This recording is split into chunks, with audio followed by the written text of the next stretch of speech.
Assalamualaikum warahmatullahi wabarakatuh.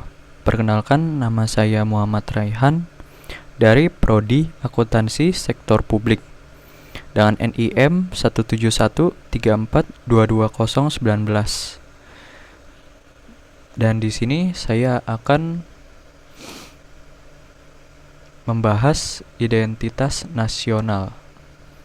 Mulai dari konteks umum identitas nasional, unsur-unsur identitas nasional, serta fokus kepada salah satu kebudayaan atau perilaku bangsa Indonesia yang merupakan contoh identitas nasional.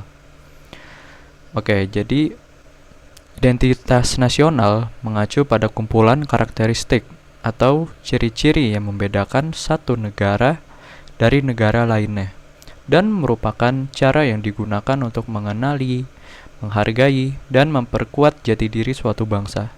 Identitas nasional mencakup beberapa aspek seperti bahasa, agama, budaya, sejarah, serta geografi. Nah, dari beberapa unsur identitas nasional yang umumnya dikenal di Indonesia, diantara lain adalah yang pertama bahasa.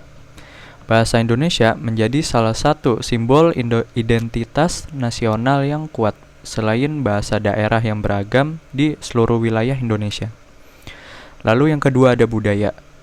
Indonesia memiliki budaya yang sangat beragam, terdiri dari berbagai macam adat istiadat, seni, musik, tari, dan juga kerajinan. Lalu yang ketiga ada agama. Mayoritas penduduk Indonesia menganut agama Islam, namun juga terdapat agama-agama lain seperti Kristen, Katolik, Hindu, Buddha, dan Konghucu. Lalu yang keempat ada sejarah. Sejarah Indonesia dipenuhi dengan kisah-kisah heroik dan masa kolonialisme yang menghasilkan nilai-nilai kebangsaan yang kuat. Lalu yang kelima ada geografi. Indonesia memiliki berbagai macam alam dan kekayaan alam yang mempengaruhi kebudayaan, seperti gunung berapi, pantai, hutan, dan berbagai spesies satwa yang unik. Lalu contoh kebudayaan atau perilaku bangsa Indonesia yang merupakan bagian dari identitas nasional adalah kerukunan antar umat beragama. Meskipun Indonesia memiliki keanekaragaman agama dan keyakinan, bangsa Indonesia dikenal dengan semangat kerukunan dan toleransi antar umat beragama. Ini tercermin dalam tradisi-tradisi seperti berbagi makanan saat perayaan agama, saling mengunjungi saat perayaan, dan kerjasama di berbagai kegiatan keagamaan. Semangat kerukunan ini juga tercermin dalam semboyan nasional Indonesia seperti Bhinneka Tunggal Ika, yang dimana artinya berbeda-beda tetapi tetap satu.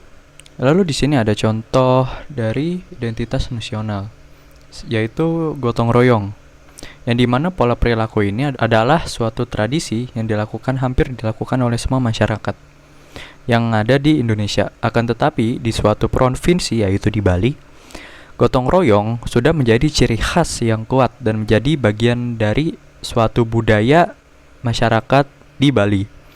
Gotong royong di Bali dikenal sebagai subak, yaitu merupakan sistem irigasi dan pengelolaan sawah yang dilakukan secara bersama-sama oleh masyarakat setempat. Melalui subak tersebut, masyarakat Bali juga dapat memastikan keberlangsungan produksi padi dan keseimbangan ekosistem yang berada di daerah mereka. Selain itu, gotong royong di Bali juga terlihat dalam kegiatan ngayah. Ngayah itu kegiatan sukarela bersama untuk membantu mempersiapkan upacara adat ataupun kegiatan sosial lainnya. Ngayah di Bali sangat erat kaitannya dengan nilai-nilai kebersamaan, saling membantu, dan rasa solidaritas antar sesama.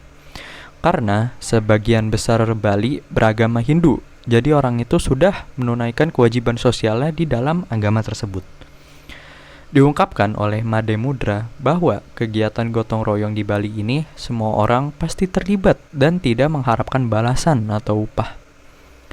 Dengan gotong royong yang menjadi ciri khas masyarakat Bali, hal ini dapat dijadikan sebagai identitas nasional yang memperkuat rasa persatuan dan kesatuan bangsa Indonesia serta masyarakat dalam kegiatan sosialnya.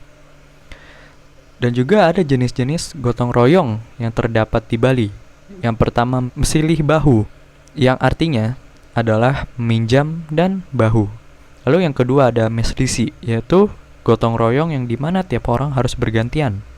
Yang ketiga ngeromboh. Tujuan dari jenis ini memberi bantuan kepada suatu kelompok yang memerlukan bantuan. Lalu ada metulung, jenis gotong royong yang dimana membantu seseorang yang sedang tertimpa bencana. Lalu ada ngajakang, yaitu suatu inisiatif dari pihak yang akan mengharapkan bantuan untuk mengajukan permintaan kepada pihak-pihak yang akan membantu secara langsung maupun tidak langsung.